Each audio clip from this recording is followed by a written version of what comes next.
She became domineering and would get so furious if Olakunle did not do the things she wanted and follow her own decisions as regards the affairs of the village. She told him what to do and what to say, and whenever he refused, she would hit him with different heavy objects. I made you. You wouldn't be here as king today if I did not tell you how to get my father to accept you.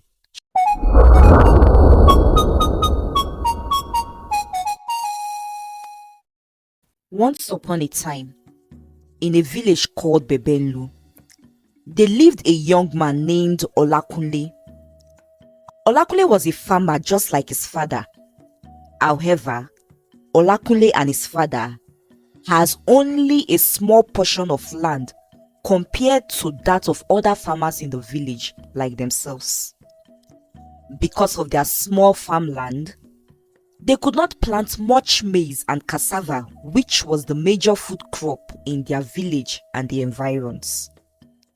In the village of Bebenlu, landowners guard their lands jealously and would not sell or part away with their land easily. For anyone to convince another to sell his land to him, he must be willing to pay 3 times the amount and worth of the land. This Olakunle and his father could not afford, and so they managed their small farmland, which Olakunle's father had inherited from his own father. And so, as a result of their small portion of land, they did not make much money from the sales of their farm produce, despite how much hard work they put into their farm work year after year. Though not so poor, this placed Olakunle and his father a little below the wealthy class of the village. Olakunle was not happy about their status, as he desires to also be part of the rich and mighty in the village. From time to time, he would grumble and complain about his family status. I hate this life and condition that I am living. I work very hard, and even harder than some of the so-called rich men in this village. Yet, I still remain stuck in this level, Olakunle would say. Well, there was one thing Olakunle enjoyed that made him pleased and happy about himself. It was the admiration and attention he got from the maidens of the village. Olakunle was blessed with an extremely good looks. He was tall, broad-chested, has a handsome face, and a good masculine physique. His smile and deep voice made the girls melt whenever they were around him. This Olakunle's physical advantage earned him the most beautiful girl in the village. The name of the girl was Morenike. Morenike and Olakunle are betrothed to be married. Many other young men, more wealthy than Olakunle, have sought for Morenike's hand in marriage. But Morenike loved Olakunle so much that she rejected all the men who sought to marry her. The village of Bebenlu is ruled by King Adewale. King Adewale was a good king and is calm in nature. King Adewale has a daughter whose name is Princess Adebisi. Princess Adebisi was nothing like her father. She was the complete opposite. She was arrogant, rude, and very hot-tempered. Her attitude bothered her father, who over the years had tried to do everything within his power to make her change for good, but to no avail. She's only a child and will change gradually as she progresses into womanhood, her mother, the queen, would always say. Remember, she's our only child though. We have to be patient with her, she would say to the king. It was evident that it is her mother, the queen, who had overpampered her. As the years progressed, Prince Adebisi remained rude, arrogant, and hot-tempered, and there was no sign of her changing for the better. but rather she grew worse. King Adewale feared that his daughter would get worse if she continued that way when she becomes queen. According to their tradition, whoever marries Princess Adebisi would be the next king, since King Adewale does not have a male heir. So, King Adewale, with concern in his heart for his daughter and for the kingdom, sought for a man who is strong-willed, smart, and wise that will marry his daughter. If Adebisi marries a man who is not strong-willed and wise, Adebisi would control and override him, and I do not trust her to make good decisions because of her attitude and bad temper, King Adewale said to his childhood friend, Chief Gboyega, who is also part of his chiefs. And so, with this in mind, the king and Chief Gboyega took their time to assess and thoroughly investigate every suitor who showed interest in marrying Princess Adebisi. However, all the suitors who kept coming did not sound convincing enough to King Adewale. Now, Princess Adebisi had seen Olakunle on few occasions, and like the other maidens of the village, had also taken a liking to him. One day, while she was taking one of her occasional walk around the village with some of her personal mates, Princess Adebisi saw Olakunle and decided to approach him. I have been seeing you for some time now, and sincerely, I must admit that I like you and want you to be my friend, Princess Adebisi told Olakunle. Olakunle stood there staring at the princess without saying a word. Princess Adebisi asked him to take some time and think about her proposal. When Olakunle got home, he kept thinking about his meeting with Princess Adebisi. He felt some iota of pride and thanked the gods for blessing him with a good look that made even a princess notice him and wanting to be his friend. But wait, is it an ordinary friendship she wants? Or is there something more she wants from me? Olakunle wondered. Well, friendship is what she said, and there is no harm in that, Olakunle concluded.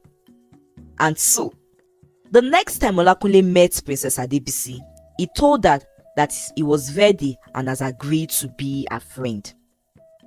But Princess Adebisi told him that the kind of friendship she meant and wanted is an intimate one which they would share love, bonding, and happiness. She told him and asked that he thinks about it properly again. For the second time again, Olakunle thought about Princess Adebisi's proposal. There is so much I stand to gain. I may even be able to get her to influence her father to help me get a farmland for a far lesser amount, Olakunle reasoned. He thought of Morenike, his betrothed. She doesn't have to know. Besides, what has her been with me all these years benefited me, Olakunle said. And so, with these thoughts and decisions in mind, Olakunle began his affair with Princess Adebisi. Many weeks later, Morenike got to know as rumors about Olakunle and Princess Adebisi's affair was beginning to secretly fly in the village. Morenike confronted Olakunle, but he denied it.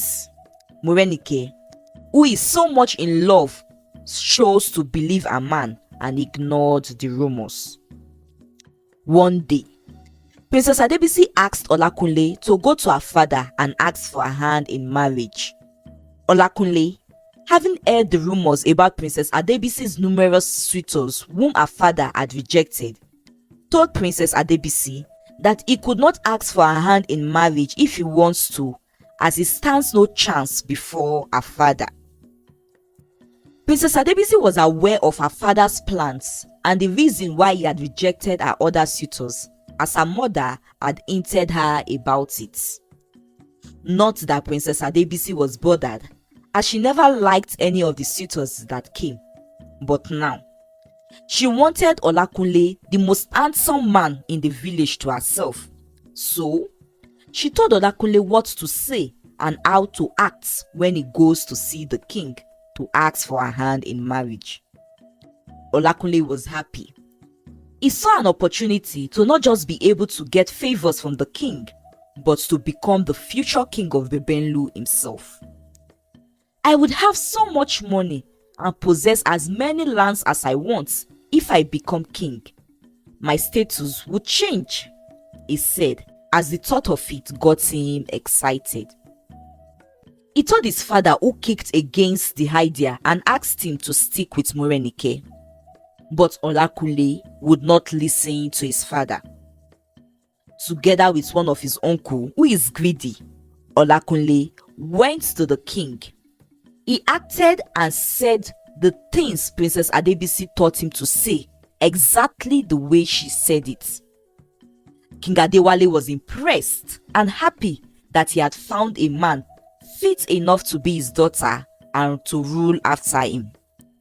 King Adewale also did some findings and learnt that Olakunle was a hardworking and diligent farmer, and that contributed to the king's conviction. And so, Olakunle and Princess Adebisi got married, leaving Morenike heartbroken. A year after their marriage, Princess Adebisi changed and began to show her old attitude. She would shout at Olakunle whenever she's upset about something, and that happened frequently. And as the days went by, Olakunle grew scared of her and tried his best to avoid her and from getting into an argument with her. King Adewale watched Olakunle, expecting him to retaliate and to act, but that did not happen. Maybe he's only trying to respect me. I am sure he would take charge soon, especially when he becomes king, when I join my ancestors, King Adewale reasoned. One day, King Adewale fell ill and passed on weeks later. Olakunle was crowned king and Princess Adebisi queen. Well, contrary to what late King Adewale had thought, things did not change, but rather went from bad to worse. Princess Adebisi, now Queen Adebisi, knowing that her father was no longer around to always caution her about how she lived her life and the things she did, became worse. She would scream at the palace staff always. I would shut Olakunle up if he dares try to ask her to calm down. She had more episodes of her bad temper and was always very angry. She became domineering and would get so furious if Olakunle did not do the things she wanted and follow her own decisions as regards the affairs of the village. She told him what to do and what to say, and whenever he refused, she would hit him with different heavy objects. I made you. You wouldn't be here as king today if I did not tell you how to get my father to accept you, she would always say. Queen Adebisi possessed quite much strength, which was no surprise as it was hereditary. And so, whenever King Olakunle tries to defend himself and fight back, Queen Adebisi would wrestle with him. It was an embarrassing thing for Olakunle to wrestle with his wife, and so he stopped. And so, that was how Queen Adebisi became Olakunle's nightmare, as she continued to hit him and bully him. And one day, he lost an eye as a result of that, after she had hit him with a rod on his face, which landed directly on his eye. As Queen Adebisi's cruelty towards her husband grew, Olakunle realized that he had made a grave mistake. His dreams of wealth and power had blinded him to the reality of his situation. He longed for the peaceful life he once had with Morenike, regretting the pain he had caused her and realizing that he may never get the opportunity to be with her again. One day, Olakunle decided he could no longer endure the abuse anymore.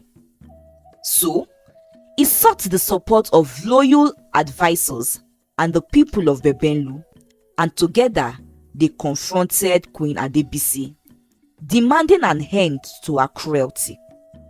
Although initially resistant, Queen Adebisi, with the joint force of the whole village, eventually faced the consequences of her actions, as the villagers in anger marched to the palace one day and asked her to step down from the throne and threatened to beat her up as they would no longer condole her cruelty.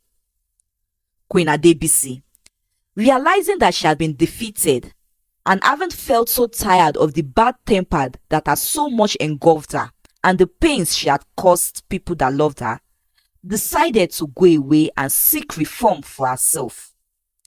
She traveled to another village to meet her father's younger sister, who was still alive but also now old.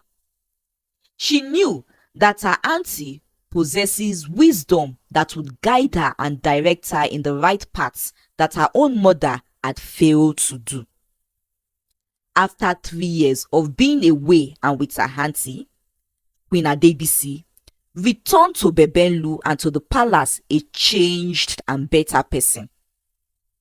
Immediately she got to the palace, she knelt before Olakunle, crying and begged for his forgiveness. Olakunle forgave his wife, but the scar on his face and the blind eye remained a reminder to all he went through in the past.